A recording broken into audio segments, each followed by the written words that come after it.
On our property, there were old abandoned pieces of a shed and car long left unused. I used to ask him all the time who those people were that left all this junk, and I'm sure he got so tired of hearing it that he made up some elaborate stories how a brown bear ate them and haunted the woods afterwards. What's funny is I think it made those people seem more real. Growing up thinking they were still hanging out like they couldn't say goodbye. I used to tell my friends how I could swear I saw spirits move near the water, and that always freaked them out. I guess it didn't bother me, because the way I saw it, they were normal people with old cars and sheds, just trying to figure out how to survive and be happy in the middle of nowhere. It was a cool thought that they didn't want to leave, but I was a weird kid. Well, you had good company since those ghosts liked living in a place where they were brutally devoured.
Built a lot of stuff in his free time.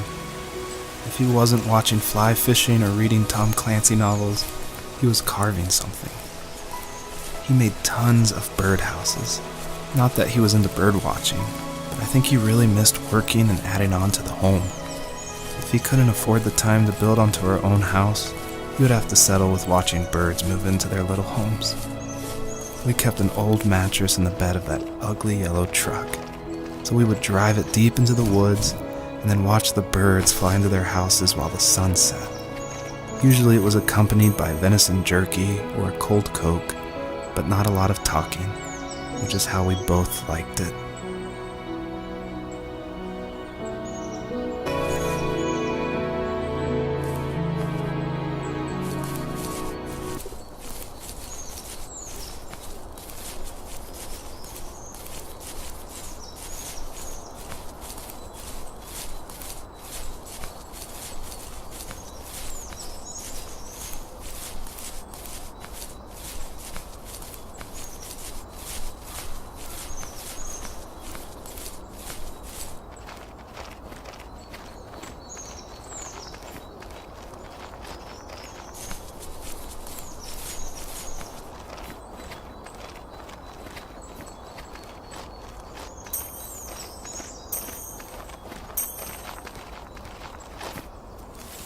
we were happiest underneath the evergreens.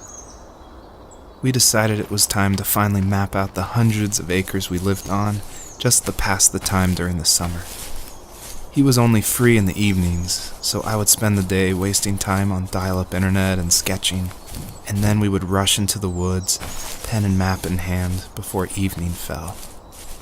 Sometimes, the aurora borealis would cast a cold green glow on the mountainside, and we would finish our route underneath a twilight sky.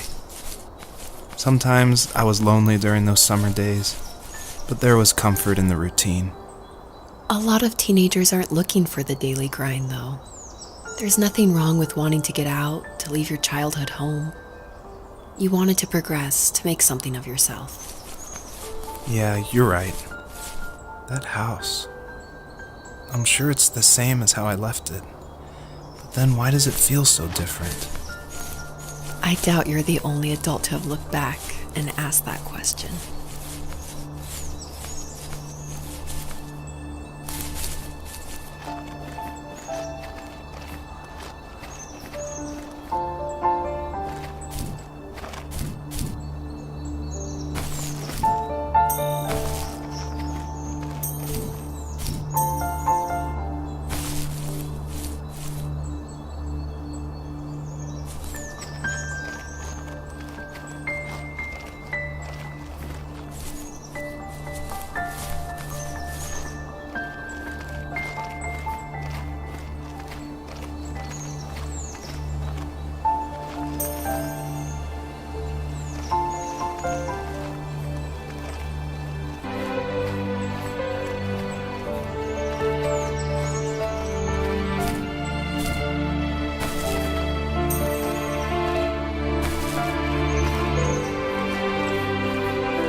Even at my most distant, at the times when I detested him the most, he kept reaching out.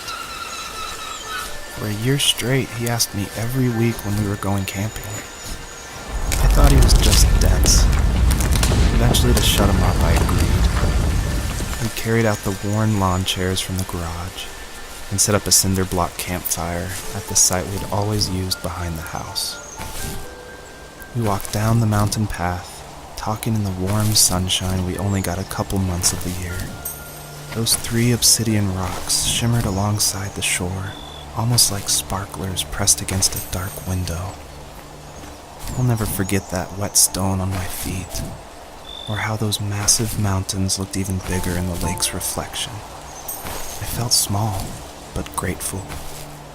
As the sun set, my dad found something I hadn't seen for a long time. The tree where I'd made my first carving when I was 6. I hadn't even carved it. My dad had helped me, but I still called it my tree. Something about seeing my name there made me open up, and we talked about everything that night in that old camouflage tent. I told him how much I loved sketching and design, and how it would be a dream to study architecture in Seattle. I told him how I didn't get along with my friends much anymore, but that I didn't mind being alone. He told me he was there for me, and he joked that if all he had to do was write my name on a tree to finally get me to talk, he would have left me carved logs with novels on them in front of my room every morning. I don't know why it took me that long to realize it, but it was then I knew how much he had sacrificed for me.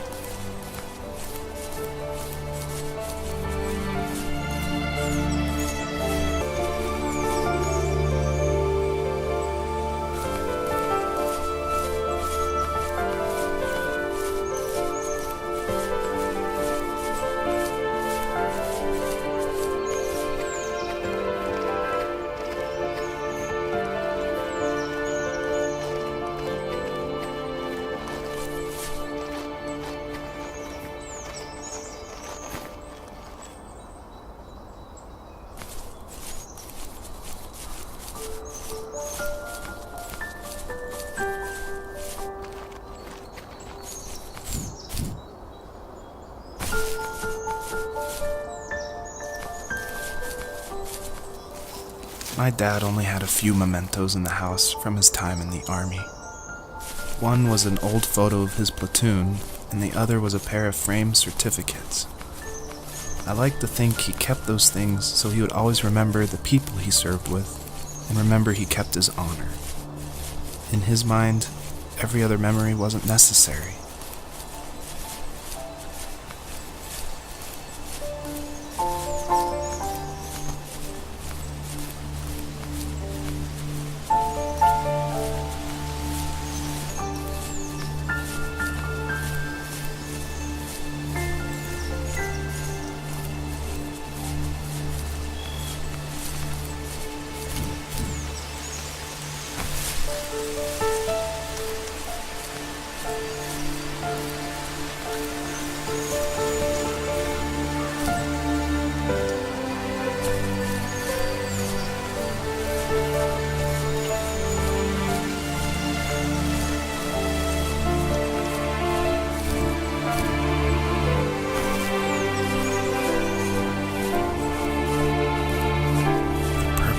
Stood nearby, unfazed, like nothing was wrong.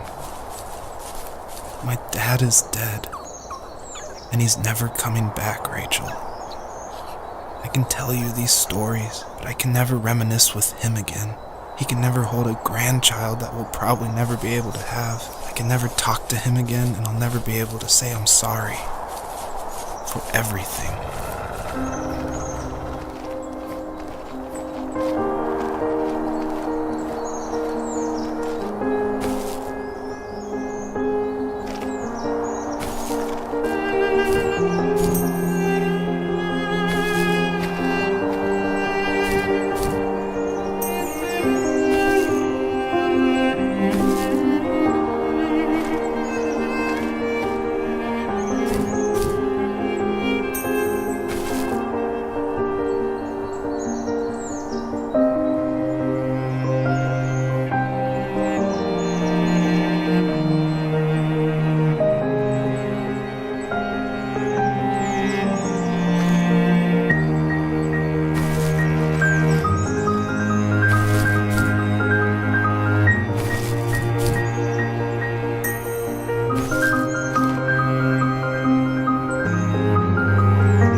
I need to go to bed.